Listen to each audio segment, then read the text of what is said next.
going over a few exercises you can do at home to boost strength in your back. Now these exercises for your back are super important because they're the ones that are going to help improve posture, reduce back pain, and get your shoulders moving, so improve shoulder mobility. But more often than not, we struggle to work our back muscles at home. We end up doing a lot of pushes, a lot of front of body movements, when really we need to be doing the opposite. So use these exercises in your training programs and aim to do roughly 3 back exercises for every 1 chest exercise that you're doing.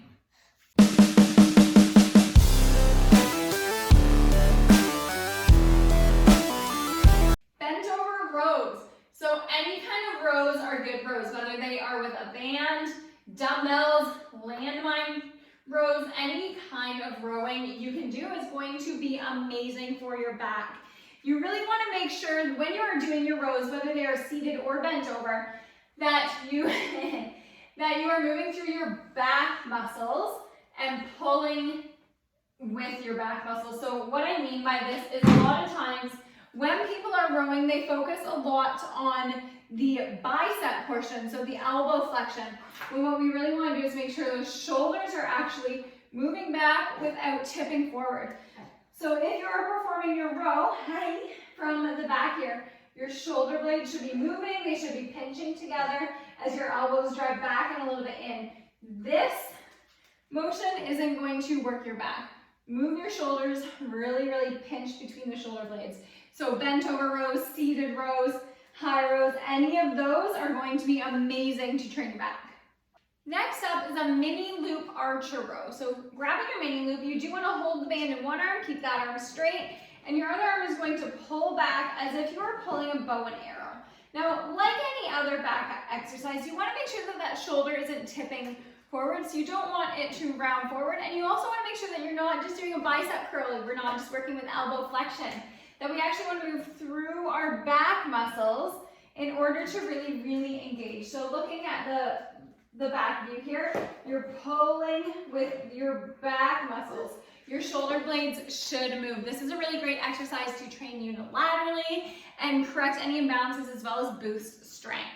Using a mini loop, you can also do pull down. So having that mini loop above your head, straight up and down, a nice straight posture, you can do single arm pull downs, either alternating or one at a time.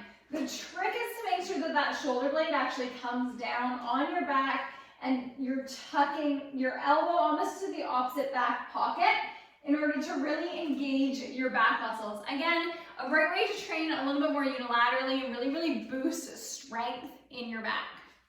Switching up your row variation to high rows is a great way to target your back in a little bit different way than regular rows. So you can do, obviously, double arm with the unilateral version, hooking that band around your foot. You want to do the other one, huh? And pulling with your elbow up, but just slightly lower than the shoulder. So that is going to target your muscles just in a little bit of a different way. So pulling back, elbow up instead of elbow tucked to your side. Making sure that is not cocked up enough that it is turning that shoulder in. You never want to see that tip in the shoulder. You just want to move through the very back of your shoulder blades with a lot of control. So notice I'm sitting up right and not rounded forward. And of course we have Superman rows. So arms up, feet together. You can either hold the band to wrap it around your wrist as you come up, row to your chest, and come down. Make sure the glutes are engaged so that you can stabilize the lift.